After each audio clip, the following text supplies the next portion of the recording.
Selamat pagi, salam sejahtera untuk kita semua. Perkenalkan, saya Alfian Andika Putra dari Teknik Perkapalan. Kali ini saya akan menjelaskan materi tentang teknologi penyambungan material. Baiklah, di sini saya akan mempresentasikan materi tentang komposit.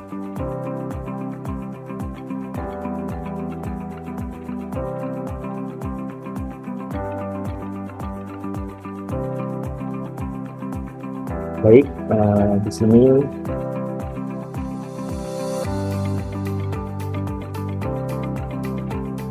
saya akan mempresentasikan tentang materi teknologi penyambungan material bagian komposit.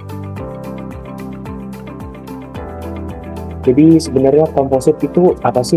Jadi komposit itu merupakan suatu material yang terdiri dari dua komponen atau lebih yang sifat material pembentuknya itu berbeda-beda, di mana satu material sebagai pengisi atau matriks dan lainnya itu sebagai fasa penguat.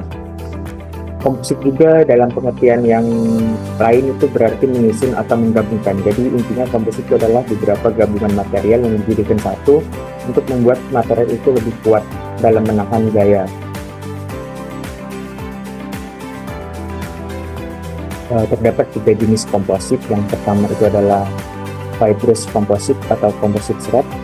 Yang kedua itu adalah laminate komposit atau komposit laminat. Dan yang ketiga itu adalah komposit partikel.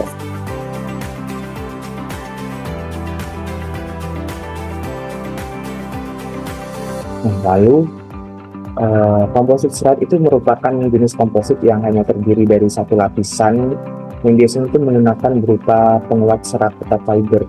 Yang biasa kita jumpai itu contohnya adalah fiberglass, karbon, aramid fiber, dan lain-lain. Nah, komposit serat ini juga digunakan di dalam dunia industri olahraga, seperti contohnya adalah pembuatan bodi di MotoGP, pembuatan kapas rem di F1, dan juga untuk pembuatan bodi di mobil F1 juga, dikarenakan jenis komposit ini itu memiliki ketahanan yang kuat dan juga ringan. Selanjutnya adalah komposit laminat. Jadi komposit laminat ini terdiri dari dua lapis atau lebih yang digabung menjadi satu. Contohnya adalah polywood, laminate glass yang sering kita gunakan sebagai bahan bangunan. Jadi komposit laminat ini lebih cenderung digabungkan dari beberapa komposit yang dijadikan satu dan digunakan sebagai bahan bangunan. Dan yang terakhir itu adalah komposit partikel. Komposit partikel ini adalah komposit yang berbentuk seperti partikel atau serbuk sebagai penguatnya dan terdistribusi secara merata dalam matriksnya. Contohnya itu saat kita ingin membangun beton, kita pasti memerlukan bahan campuran seperti batu dan pasir itu sebagai penguatnya, dan juga matriksnya itu semennya tadi.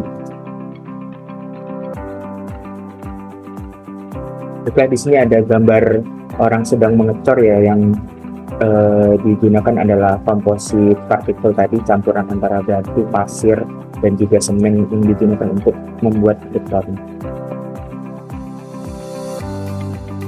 Jadi bahan utama komposit itu adalah matriks, yang sebuah material komposit yang umumnya dapat berupa logam, polimer, keramik, atau karbon. Nah, matriks ini berfungsi untuk mendistribusikan beban ke dalam seluruh material penguat komposit. Bahan penguat komposit. Bahan penguat komposit ini berperan untuk menahan beban yang diterima oleh material komposit. Sifat bahan penguatnya ini di sini kaku dan tangguh. Bahan penguat ini umumnya digunakan selama ini adalah karbon, serat glass, dan juga keramik.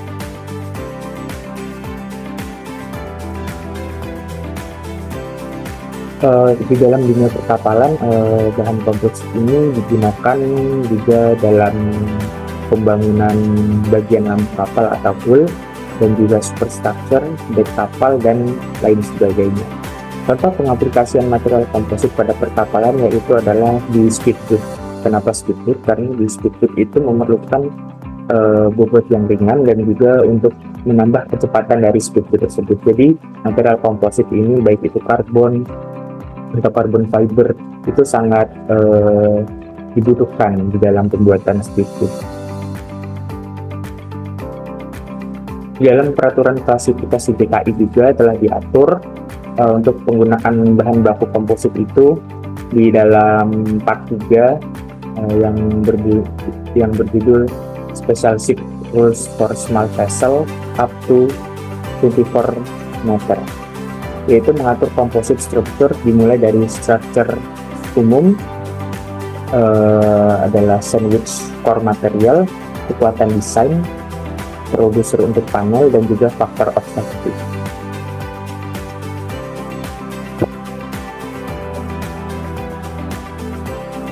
Berikut ini adalah contoh kapal yang diproduksi di Indonesia, yaitu adalah KRI Golok yang menggunakan bahan komposit, dan kapal ini juga diklaim memiliki teknologi siluman yang dalam artian itu tidak mudah terdeteksi oleh radar. Makanya bahan komposit ini adalah salah satu bahan yang paling cocok digunakan untuk pembuatan kapal spirit atau kapal siluman. Beberapa metode pembuatan komposit yaitu adalah molding hand layup. Jadi di hand layup ini adalah metode yang paling sederhana, yang metodenya itu terbuka dari proses fabrikasi komposit. Terus adapun untuk pembuatan dengan metode ini itu menggunakan menuangkan resin dengan tangan ke dalam serat berbentuk anyaman, bajukan atau kain yang disebut carbon fiber tadi, dan memberikan tekanan sekaligus meratakan menggunakan roll yang diinginkan tercapai. Pada proses ini, resin langsung berkontak dengan udara dan biasanya proses percetakan itu dilakukan di temperatur tangan. Terus selanjutnya adalah vacuum bag. Jadi vacuum bag ini adalah pompa vakum untuk menghisap udara yang ada di dalam wadah tempat diletakkannya komposit yang akan dilakukan proses pencetakan. Dengan divakumnya udara dalam wadah, maka udara yang di luar itu akan menjadi penutup plastik yang akan menekan ke arah dalam. Hal ini akan menyebabkan udara yang terperangkap dalam spesimen komposit akan dapat dimaksimalkan. Selanjutnya adalah pressure bag. Jadi di pressure bag ini memiliki kesamaan dengan metode vacuum bag. Bedanya cara ini tidak memakai pompa vakum tapi menggunakan udara atau uap yang bertekanan tinggi. Selanjutnya adalah spray up. Spray up ini menggunakan metode cetakan terbuka yang dapat menghasilkan bagian-bagian yang lebih kompleks ekonomis dari hand layup dan proses spray up juga. Nah, selanjutnya itu ada injection molding. Injection molding itu dikenal juga sebagai reaksi pencetakan cairan. Fiber atau resin dimasukkan, fiber dan resin itu dimasukkan ke dalam rongga cetakan bagian. Kondisi temperatur dijaga supaya tetap dapat mencairkan resin. Resin cair beserta fiber akan mengalir ke bawah. Kemudian injeksi dilakukan oleh member ke arah nozzle menuju cetakan. Selanjutnya adalah continuous pulverization. Fiber jenis roughing dilewatkan melalui wadah berisi resin, kemudian secara kontinu dilewatkan ke cetakan, pracetakan, dan diawetkan. Kemudian dilakukan pengolahan sesuai dengan dimensi yang diinginkan atau bisa disebut juga sebagai penarikan serat. Selanjutnya itu kita akan membahas tentang metode pengujian komposit. Jadi ada beberapa metode pengujian komposit ini yang bertujuan untuk menguji apakah komposit tersebut itu sudah bagus dan sudah cocok dan memenuhi untuk diproduksi. Jadi ada beberapa pengujian. Yang pertama adalah pengujian uji tarik. Jadi pengujian uji tarik ini untuk menentukan mobilis tarik atau nilai kekuatan tarik dalam arah material utama. Pengujian ini dilakukan dengan mengatur spesimen komposit di antara dua ujung yang mengukur tarikan yang diberikan. Pengujian ini juga dapat melihat bagaimana daya elastisitas dari sebuah material komposit tersebut.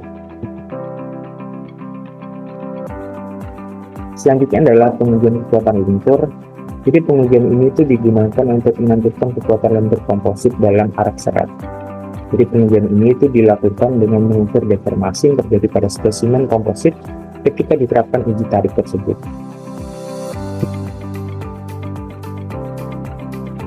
Selanjutnya adalah metode pengujian komposit kekuatan impact.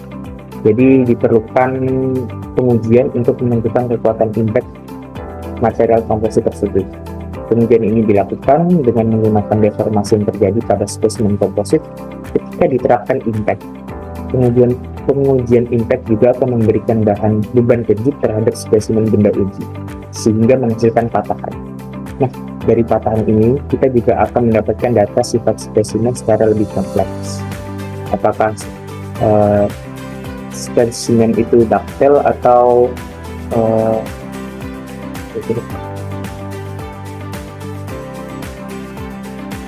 lalu yang terakhir itu adalah metode pengujian kekuatan tekan. Uji tekan material ini adalah metode pengujian yang dilakukan untuk mengetahui kekuatan suatu material terhadap daya tekan.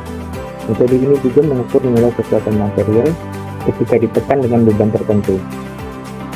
Uji tekan ini dapat dilakukan menggunakan alat uji tekan, seperti contohnya mesin penguji tekan, dan memperoleh hasil dalam satuan kekuatan, yaitu adalah Pascal atau Newton per meter. Baiklah, jadi kesimpulannya, bahan komposit itu sangat cocok digunakan karena memiliki bobot yang ringan tapi kuat. Dapat digunakan untuk konstruksi bangunan atau konstruksi kapal juga. Dalam komposit, bahan komposit juga fleksibel dalam pembentukannya, sehingga sangat memungkinkan dalam pembentukan kapal dengan desain yang futuristik dan dinamis. Banyak juga sudah kapal-kapal yang menggunakan teknologi siluman itu menggunakan bahan komposit. Baiklah, mungkin sekian presentasi dari saya. Kurang lebihnya mohon dimaafkan. Untuk teman-teman semua dan juga rekan-rekan yang telah menonton, saya ucapkan terima kasih. Saya akhiri, selamat pagi dan salam sejahtera. Terima kasih.